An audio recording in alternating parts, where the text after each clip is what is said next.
career in government जासूसी, intelligence requires an appropriate level of violence. बहादुरी, Pakistani commando की एक ऐसी दास्तान जो दुश्मन के घर में घुसकर अपने वतन के खिलाफ होने वाली साजिशों को नाकाम बनाता रहा। गाजी।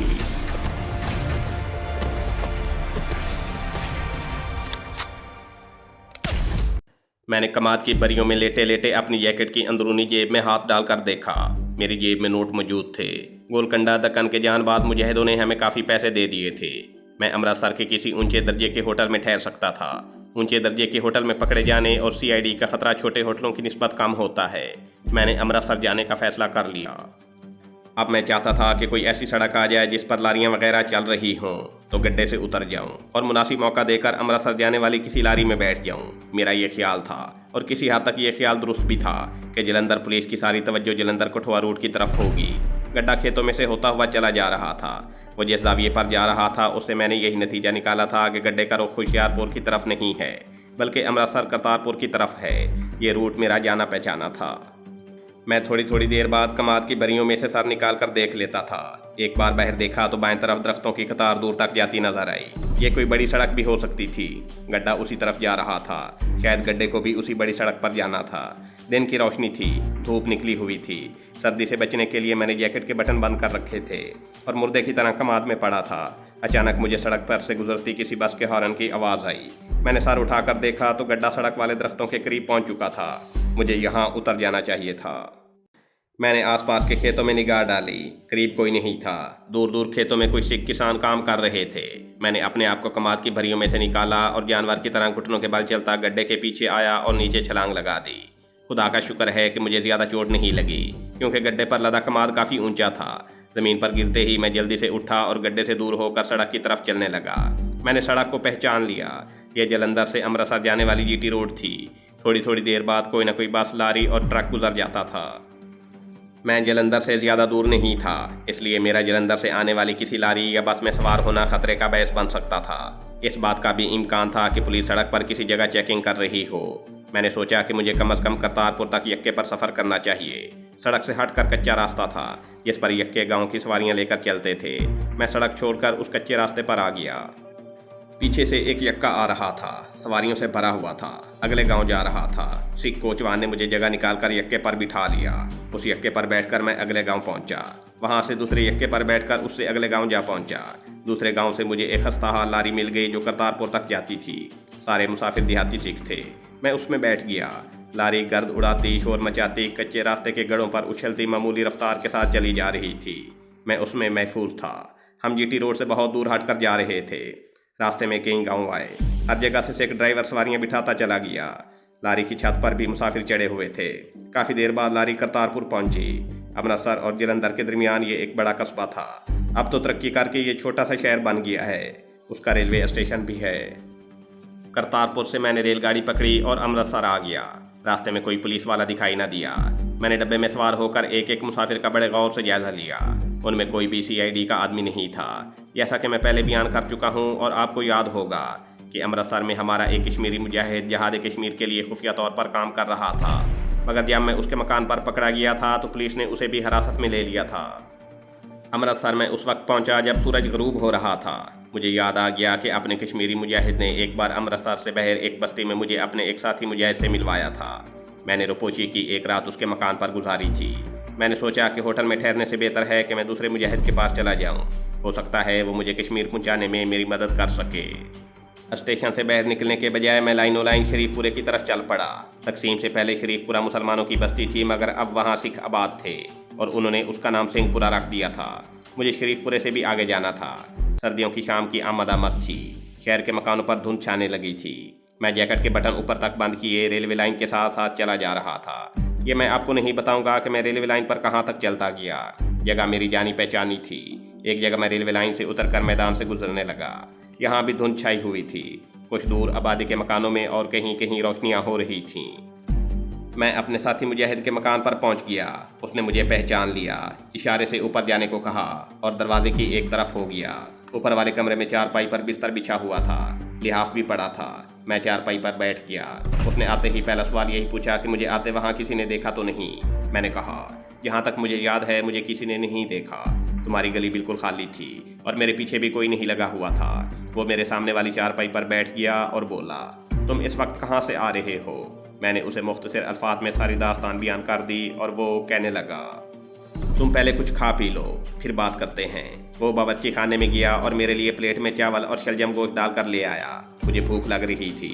खाना खाने के बाद उसने कश्मीरी कहवा बनाया। हम कहवा पीने लगे। मैंने कहा, खुफिया पुलिस मेरी तलाश में है और मुझे यकीन है कि अमृतसर से लेकर जम्मू तक उनके आदमी मेरी तलाश में होंगे, लेकिन मेरा श्रीनगर जहाद कश्मीर महाज पर पहुंचना बहुत ज़रूरी है। मुजाहिद ने पूछा, क्या तुम वापस पाकिस्तान नहीं जाना चाहते? मैंने कहा, मैं जहाद कश्मीर का एक अदना सा सिपाही हूँ। कश्मीर अभी आज़ाद नहीं हुआ। मैं अपने कश्मीरी भाइयों के शाना बशाना दुश्मन के खिलाफ उस वक्त तक जहाद करना चाहता हूँ जब तक कि कश्मीर आज़ाद नहीं हो जाता।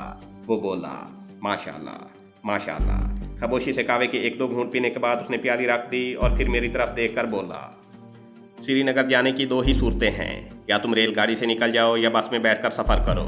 दोनों सूरतों में तुम्हारे पकड़े जाने के 99% इम्कानात हैं। तुम्हारे लिए कोई तीसरा तरीका सोचना पड़ेगा। वो काफ़ी देर तक गौर करता रहा। जब कोई तरकीब समझ में ना आई तो वो बोला, अभी तुम आराम करो, कल इस पर गौर करेंगे। रात में बड़े सुकून के साथ गहरी नींद सोया। दूसरे रोज़ मैंने अपने मुजाहिद के साथ नाश्ता किया। नाश्ते के बाद वो मुझे कमरे में ही रहने की हिदायत करके मकान को बाहर से ताला लगा कर चला गया। 2-3 घंटे के बाद वापस आया और कहने लगा, एक उम्मीद तो पैदा हुई है। वो क्या? मैंने बड़े इश्तियाक से पूछा। मुजाहिद मेरे सामने चारपाई पर बैठ गया और बोला, अमृतसर के शीतला मंदिर से हिंदू यात्रियों का एक काफिला माता शेरावाली की जियारत करने जम्मू जा रहा है।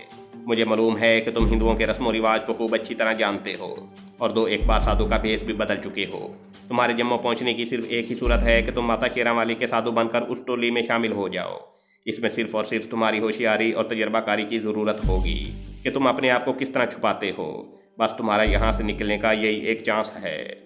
मैंने उससे पूछा, यात्रियों का काफिला कब रवाना होगा? मुजाहिद ने जवाब दिया, मेरा ख्याल है परसों रवाना होगा। वैसे मैं आज शाम तक पता करवा लूँगा कि उन लोगों का पक्का प्रोग्राम किस रोज़ का है, लेकिन तुम्हें अपना हुरिया पूरा साधुओं वाला बनाना होगा। मैंने कहा, वो मैं बना लूँगा। तुम मुझे मेरी ज़रूरत की 2-4 चीज़ें ला देना। ये दाढ़ी बाल मैं यहीं मोड़ लूँगा। वो बोला, मैं तुम्हें तुम्हारी ज़रूरत की हर शय मुहैया कर दूँगा, उसकी तुम फिक्र न करो। मैं सारा दिन मुजाहिद के मकान की बैठक में बंद रहा। वो दोपहर के बाद चला गया। शाम को वापस आया और कहने लगा, यात्रियों का काफिला कल सुबह मुँह अंधेरे शीतला मंदिर से रवाना होने वाला है।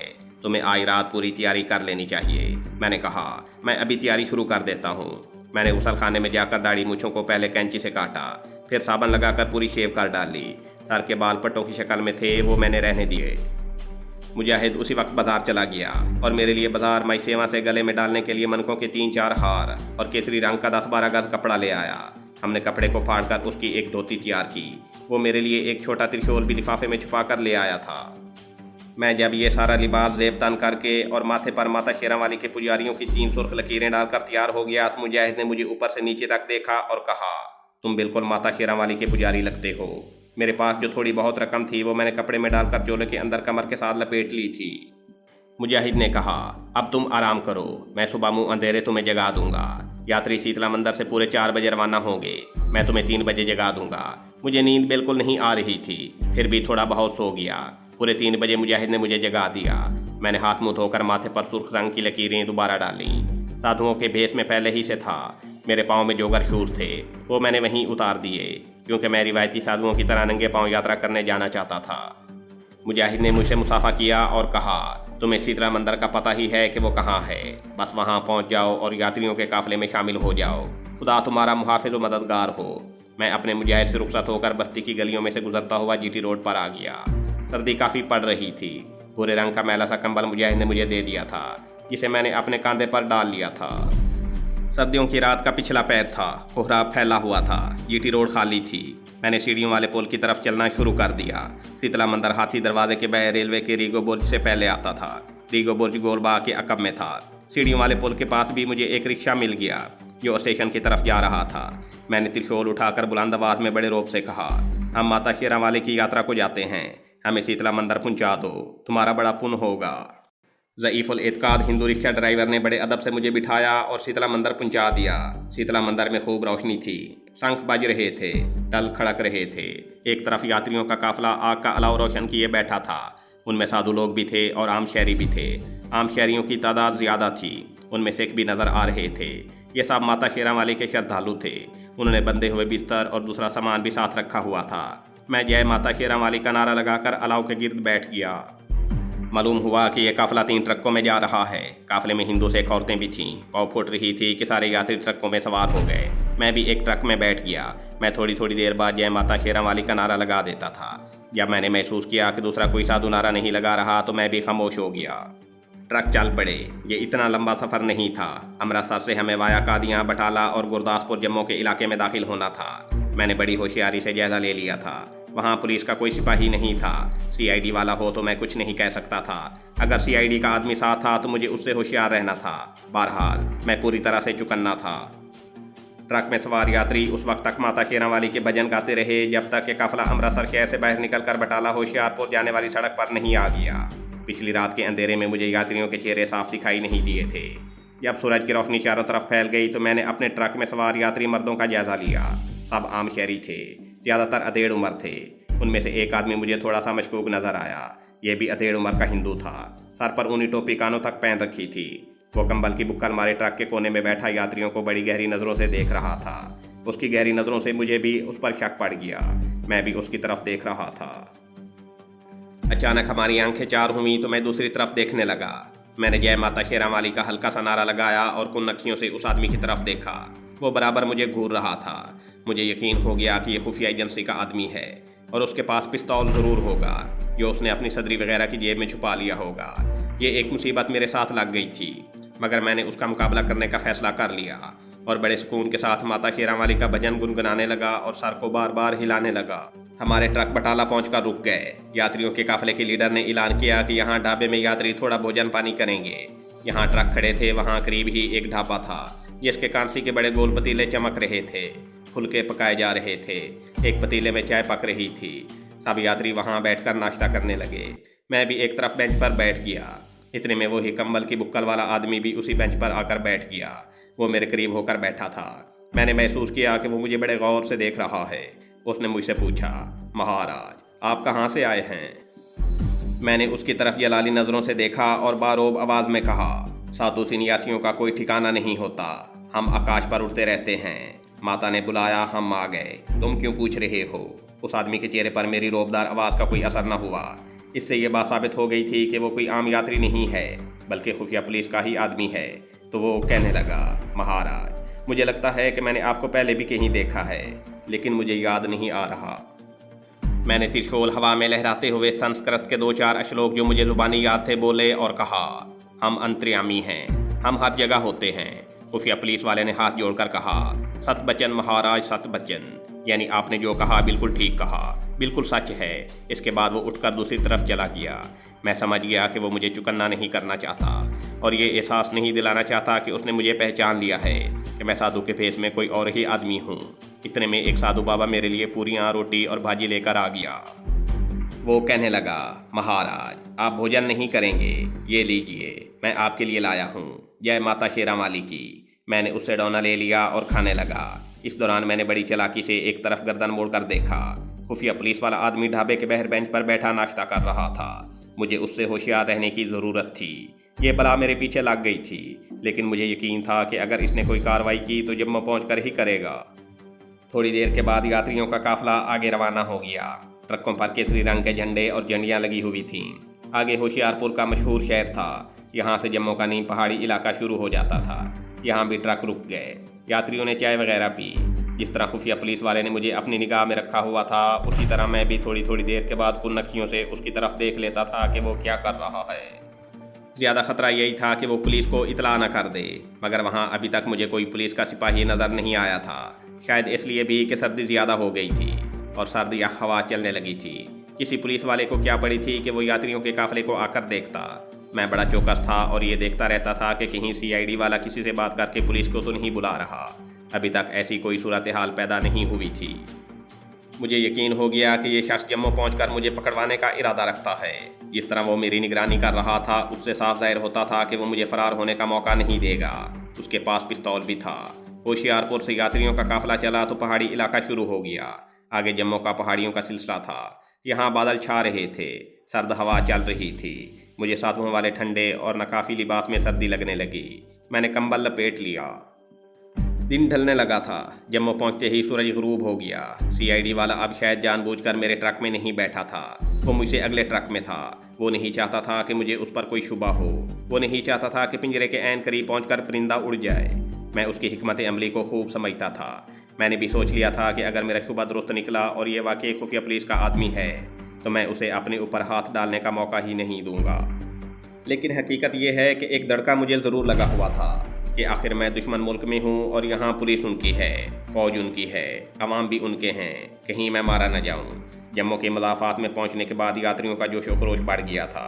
वो जय माता शेरा वाली के नारे लगा रहे थे, भजन गा रहे थे, ट्रकों पर धमाल डाल रहे थे। अजीब बात है कि इस दौरान खुफिया पुलिस वाले ने जो अगले ट्रक में बैठा था मेरी तरफ एक बार भी नहीं देखा था। उसकी इस बेनियाजी से मुझे ख्याल आने लगा कि मैंने खामखा उस आदमी पर शक किया है। ये सीआईडी का आदमी नहीं है बल्कि आम यात्री है। ट्रक जम्मू शहर में दाखिल होकर दरिया तवी के पुल के करीब एक तरफ खड़े हो गए। सब यात्रियों के साथ मैं भी नीचे उतर आया। शाम हो रही थी। यात्री एक तरफ होकर बैठ गए। यहाँ उन लोगों ने कोई ज़रूरी मजहबी रस्म अदा करनी थी। मैं वहाँ से निकल जाना चाहता था, मगर मैंने देखा कि मुझसे 20-22 कदमों के फासले पर वही खुफिया पुलिस का आदमी एक दरख्त के नीचे खड़ा सिगरेट पीते हुए एक आदमी से बातें कर रहा था। बातें करते हुए उसने 2-3 बार मेरी तरफ इस तरह देखा जैसे मालूम करना चाहता हो कि मैं कहीं फरार तो नहीं हो गया। अब मेरे फरार होने का वक्त आ गया था। मुझे यकीन हो गया था कि ये आदमी मेरे इर्द गिर्द कोई जाल बुन रहा है। मैंने जय माता का नारा लगाया, त्रिशूल फजा में लहराया और धमाल डालता हुआ एक तरफ चल पड़ा। मैं दरिया के किनारे जो लकड़ी के खोखे बने हुए थे उनके सामने से होकर धमाल डालता जा रहा था। मैं बाजार में से गुजर गया। आगे खोखों की दुकानें नहीं थी। एक जानिब लारियों का अड्डा था, दूसरी तरफ दरिया था जो नशेब में बह रहा था। उससे आगे दरिया का दूसरा पुल था।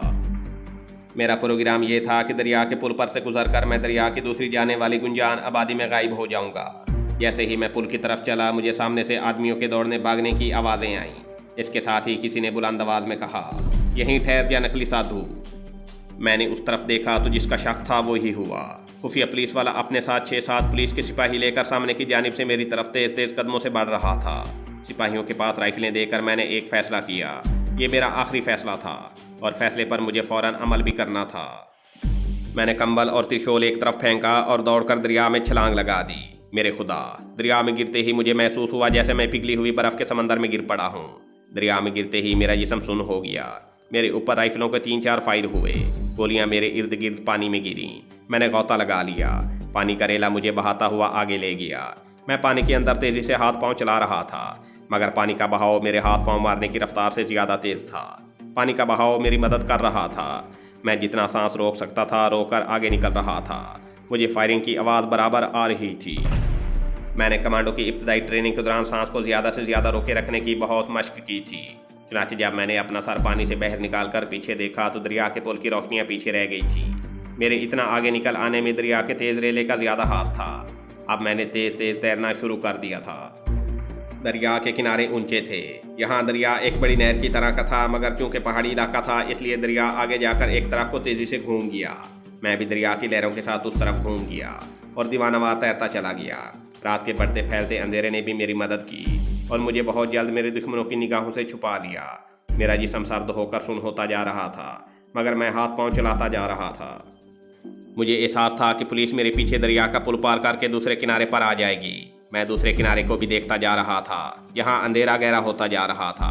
मैं दरिया में ज़्यादा देर तक नहीं तैर सकता था। एक तो इसलिए कि दरिया का पानी मेरे जिस्म को सून कर रहा था और मेरे हाथ पांव जवाब देने लगे थे। दूसरे इसलिए कि दरिया शहर में से गुजर रहा था। पुलिस बड़ी आसानी से दूसरे किनारे पर आकर मुझ पर फायरिंग कर सकती थी और मुझे दरिया में ही हलाक कर सकती थी। मैं वहाँ से निकलने का कोई तीसरा तरीका सोच रहा था।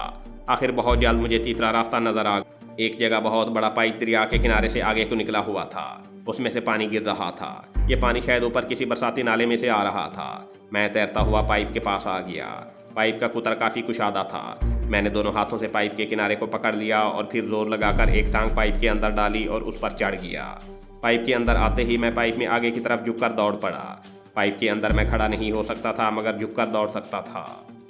पानी मेरे टखनों तक था। पाइप में गुप्त अंधेरे की वजह से मैं दौड़ने के बजाय तेज तेज चलने लगा। पाइप की फिजा में अजीब किस्म की गैस की बू फैली हुई थी। मेरे पाँव कीचड़ में भी धंसने लगे थे। मुझे कुछ मालूम नहीं था कि ये पाइप मुझे कहाँ ले जाएगा। ये किसी पहाड़ी इलाके में भी निकल सकता था और ये किसी थाने या जेल के अंदर भी निकल सकता था। गैस की बू की वजह से मुझे लंबे सांस लेने में दुश्वारी हो रही थी।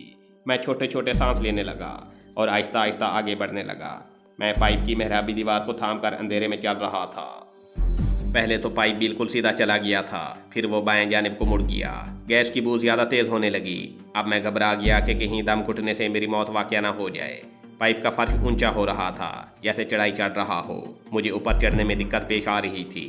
मेरे पाँव पानी के अंदर जमे हुए कीचड़ में बार बार फिसल रहे थे। अंधेरे में मुझे कुछ नज़र नहीं आ रहा था। सिर्फ हाथों से पाइप की दीवार को पकड़कर मैं आहिस्ता आहिस्ता आगे बढ़ रहा था। अचानक मेरा हाथ लोहे की मुड़ी हुई सलाख पर पड़ा। मैं वहीं रुक गया। मैंने दोनों हाथों से टटोला। यह सलाख पाइप की दीवार में से निकलकर दूसरी तरफ को मुड़ गई थी। मैंने हाथ ऊपर किए। ऊपर भी उसी तरह की आहनी सलाख दीवार में से निकलकर एक तरफ को मुड़ गई थी। उसके ऊपर भी ऐसी ही सलाखें दीवार में से निकली हुई थीं। मैं फ़ौरन समझ गया, यहाँ से ज़रूर ऊपर कोई रास्ता जाता है और ये ऊपर जाने के लिए सीढ़ियाँ सी बना दी गई थीं। यकीनन उसके ऊपर उस गटर का मुंह था। मैं लोहे की सलाखों को पकड़कर दीवार पर चढ़ने लगा। 10-15 सीढ़ियाँ ऊपर जाने के बाद मेरा हाथ गटर के ढक्कन से टकराया। मैंने कंधे ढक्कन के साथ जोड़कर पूरा जोर लगाकर उसे ऊपर उठाने की कोशिश शुरू कर दी। 3-4 मिनट की कोशिश के बाद ढक्कन में चिरचिराहट पैदा हुई और वो ऊपर को उठ गया। ढक्कन के ऊपर उठते ही बाहर से ताज़ा सर्द हवा अंदर आने लगी। मैंने दोनों हाथों को ढक्कन के नीचे रखकर उसे ज़ोर से एक तरफ हटाया। ढक्कन एक तरफ को सिरा किया। मैंने सर बाहर निकाला। मुझे डर था कि कहीं ये ढक्कन किसी सड़क के दरमियान न खुलता हो और कोई ट्रक मेरे सर को कुचलता हुआ न गुजर जाए। लेकिन ये सड़क नहीं थी, बल्कि पहाड़ी टीले की ढलान थी। यहाँ ऊपर से ये नाला नीचे आ रहा था और उस जगह चबूतरे पर नाले का ढक्कन बना दिया हुआ था। मैं गटर से बाहर निकल आया। मेरे जिस्म पर सिवाय साधुओं वाले चोले और धोती के और कुछ भी नहीं था। पाँव में जूता भी नहीं था। कपड़े भीगे हुए थे। सर्द रात की तरीकी चारों तरफ फैल चुकी थी। आसमान पर बादल ही बादल थे। एक भी तारा दिखाई नहीं देता था। मैं सर्दी से बच नहीं सकता था। मुझे उस सर्दी और भीगे हुए कपड़ों में वहाँ से निकलना था। नीचे जम्मू शहर की रोशनियाँ सितारों की तरह जगमग झिलमिला रही थीं। ऊपर टीले की चोटी का रात की धुंधली रोशनी में खाका सा दिखाई दे रहा था। मैंने टीले की चढ़ाई पर चढ़ना शुरू कर दिया, इस ख्याल से कि मैं इस तरह जम्मू शहर की पहाड़ियों की दूसरी जानिब कश्मीर की साइड पर निकल जाऊंगा। मेरा अंदाज़ा गलत नहीं था। क्या मैंने टीले की चोटी पर पहुंचकर नीचे झांक कर देखा तो मुझे दूर पहाड़ी नशेब में एक जगह रोशनी टिमटिमाती नजर आई। मैंने अल्लाह का नाम लिया और उस तरफ चल पड़ा। पाँव में जूता न होने की वजह से पहाड़ी ढलान के पत्थरों पर चलना मुश्किल हो रहा था। मैंने धोती को फाड़कर उसे दोनों पाँव पर बांध लिया। कोई 2 घंटे में मैं उस टिमटिमाती हुई रोशनी के करीब पहुंच गया। ये एक छोटा सा 6-7 घरों वाला पहाड़ी गांव था, जिसकी एक जानिब एक दरवाजे के बाहर लालटेन रोशन थी। मैंने करीब जाकर देखा तो ये एक छोटी सी मस्जिद थी। मस्जिद का सहन सर्द रात में खाली पड़ा था। पीछे एक कोठड़ी थी जिसका दरवाज़ा बंद था। सर्दी और थकन से मेरा बुरा हाल हो रहा था। मैंने कोठड़ी का बंद दरवाज़ा आहिस्ता से खटखटाया। अंदर से किसी मर्द की आवाज़ आई। कौन है? मैंने कहा, मौलवी साहब, मुसाफिर हूँ, रास्ता भूल गया हूँ। थोड़ी देर बाद दरवाज़ा खुला। एक बार एक बुजुर्ग मेरे सामने खड़े थे। उन्होंने मुझे देखकर पूछा, तुम साधु हो? मैंने कहा, मौलवी साहब, अंदर आने की इजाज़त दें, फिर सब कुछ बता दूंगा। उन्होंने मुझे अंदर बिठाया। दरवाज़ा बंद कर लिया। कोठड़ी की गर्म फिजा में लालटेन रोशन थी। मैं सोचने लगा कि इन्हें अपने बारे में हकीकत हाल बतानी चाहिए या नहीं। कुछ पता नहीं था कि ये मेरी मुखबरी कर दे। पहले तो मैंने यही कहा कि माता शेरावाली की यात्रा को आया था, पहाड़ियों में रास्ता भूल गया हूँ। मौलवी साहब मुझे तेज़ निगाहों से घूर रहे थे और कहने लगे, साधु लोग शहरों में रास्ता भूल सकते हैं, मगर पहाड़ों में कभी रास्ता नहीं भूलते। मुझे सच सच बता दो, तुम कौन हो? क्या तुम कश्मीरी मुजाहिद हो? मुझे बताना नहीं चाहिए था, लेकिन मुझ पर सख्त नकाहत तारी थी। मैंने कह दिया, जी हाँ, मैं कश्मीरी मुजाहिद हूँ, और फिर अपनी मुख्तसर सी रुदात सुना डाली। मौलवी साहब कश्मीरी हुर्रियत पसंद मुजाहिदों के सच्चे हमदर्द थे। उन्होंने उठकर मुझे अपने सीने से लगा लिया और मुझे पतीली में से गरम गरम कश्मीरी चाय निकाल कर पिलाई। गरम चाय पीते ही मेरे मुर्दा बदन में जैसे नई जिंदगी आ गई हो। इसके बाद उन मौलवी साहब ने मुझे 3 दिन अपने पास एक ख़ास जगह पर छुपाए रखा। मुझे दूसरे कपड़े पहनने को दिए। मेरे लिए कहीं से चमड़े के जूते भी ले आए। चौथे रोज़ उन्होंने मुझे एक आदमी के हवाले कर दिया, जिसने मुझे 2 दिन पहाड़ी इलाके में सफ़र के बाद कश्मीर की वादी में पहुंचा दिया। 1 हफ्ते के बाद शेरबाज खान भी पुलिस की हिरासत से फ़रार होकर मेरे पास पहुंच गया। उससे अगली रात को हम अपने दूसरे कश्मीरी मुजाहिदों के हमरा रात की तरीकी में एक भारतीय फौजी कैंप पर कमांडो अटैक करने जा रहे थे। कश्मीर पर ज़बरदस्ती कब्जा करने वाली भारतीय फ़ौज के खिलाफ कश्मीरियों पर उनके जुल्म सितम के खिलाफ हमारी जंग जारी थी। हमारा जहाज़ जारी था और कश्मीर की मुकम्मल आज़ादी तक ये जहाज़ जारी रहेगा।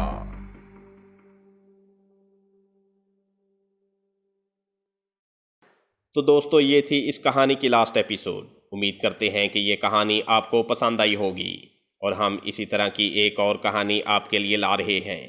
हम उम्मीद करते हैं कि आप उस कहानी को भी ज़रूर पसंद करेंगे।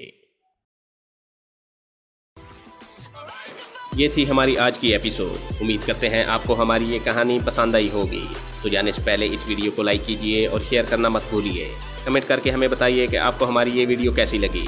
और अगर अभी तक आपने हमारे इस चैनल को सब्सक्राइब नहीं किया तो इसे सब्सक्राइब कीजिए और बेल आइकन दबाकर ऑल नोटिफिकेशंस ऑन कर लीजिए।